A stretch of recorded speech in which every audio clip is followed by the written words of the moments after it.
Се извинувам. Ви благодарам, заменик министер. Ви благодарам за образложението, но не и за неприфаќањето на овој амандман.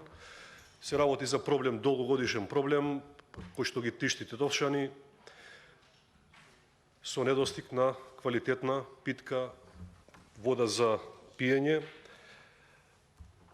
Тој недостаток на вода, особено во овој период, најмногу го чувствуваат моите сограѓани, кога имаме високи температури, а едноставно нема доволно вода за пиење. И тогаш кога има доволно вода за пиење, таа е неквалитетна, а ако е пак квалитетна, тогаш имаме недостаток на вода за пиење. Ова се заклучува со изјави луѓе експерти кои што ја работат оваа област и кои што секогаш, скоро секоја недела се по медиумите за да ги објаснат проблемите со водоснабдувањето во Тетово. Инаку кога годината е сушна, без доволно врнежи, во Тетово имаме рестрикции во одредени населени места од 6 до 8 часа во текот на денот, а во повисоките делови на градот вода има околу 3 часа на ден. Сега секој од нас може да се стави на местото на луѓето кои што го живеат секојдневниот живот со вакви проблеми и да се подразмисли за што зборуваме тука, за какви проблеми решаваме и зошто проблемите не се решаваат со години. Знаеме дека огромни пари се трошат, огромни буџети, еве годинешниот ребалансот изнесува 4,7 милиарди евра, но некако кога се работи за средства кои што треба да се одредат за одредени капитални проекти, тогаш секогаш има објаснување дека постои некој фонд од каде што пари ќе се обезбедат или се обезбедени, но сепак реалноста е друга, односно проблемите остануваат. Како што кажав, овој амандман се однесува стриктно на старата градска водоводна мрежа и се работи за стара водоводна мрежа која што има големи губитоци на вода.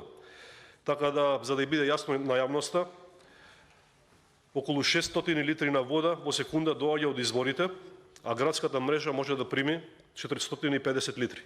Значи имаме големи губитоци на вода од околу 200 литри во секунда, а тоа е доволно да се снабди со вода за пиење еден помал град или едно поголемо село, како сакате.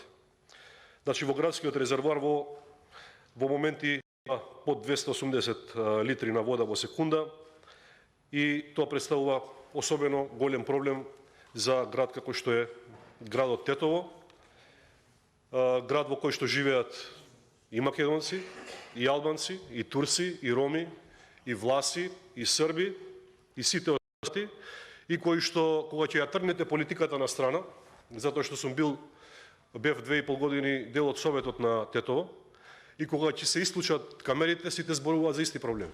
Сите зборуваат за дупки на улиците, сите зборуваат за немање на основни услови за живот, зборуваат за урбанистички хаос, зборуваат за проблеми со пристапот до училиштата, до градинките, за поголем број на градинки, за реални проблеми, а тие реални проблеми можат да ги пренесат до вас како извршна власт преку нас пратениците и никако подруго, затоа што, за жал, едноставно граѓаните немаат друга можност.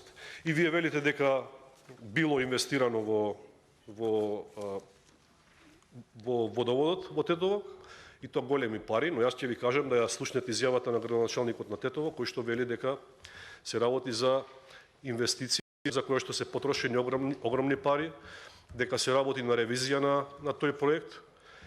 Тука имаме потенцијален криминал и траса која што според него е толку лошо и неквалитетно поставена што едноставно доведува до неквалитетно водоснабдување, односно до проблеми при снабдувањето.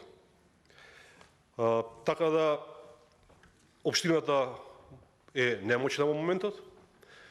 Вие знаете дека долгот на општината е 24 милиони евра. Тоа е општина Тетово е шампион во однос на задолжувањето, благодарение на во голем дел на двата мандати на градоначалничката Теута Арифи. И јас не сум ниту судија да судам, но еве уште еднаш повикувам да се преземат соодветни мерки од институциите и да видиме што може од овие 24 милиони евра да се врати назад во општинската каса, за да Тетовчани имаат чиста и питка вода за пиење.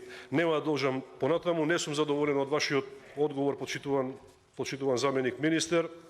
Не сум задоволен од работата на оваа влада, која што се занимава и се грижи само за сопствените интереси, а не за интересите на граѓаните. А апелирам до колегите пратеници да размислат добро и да го прифатат мојот предлог. Благодарам.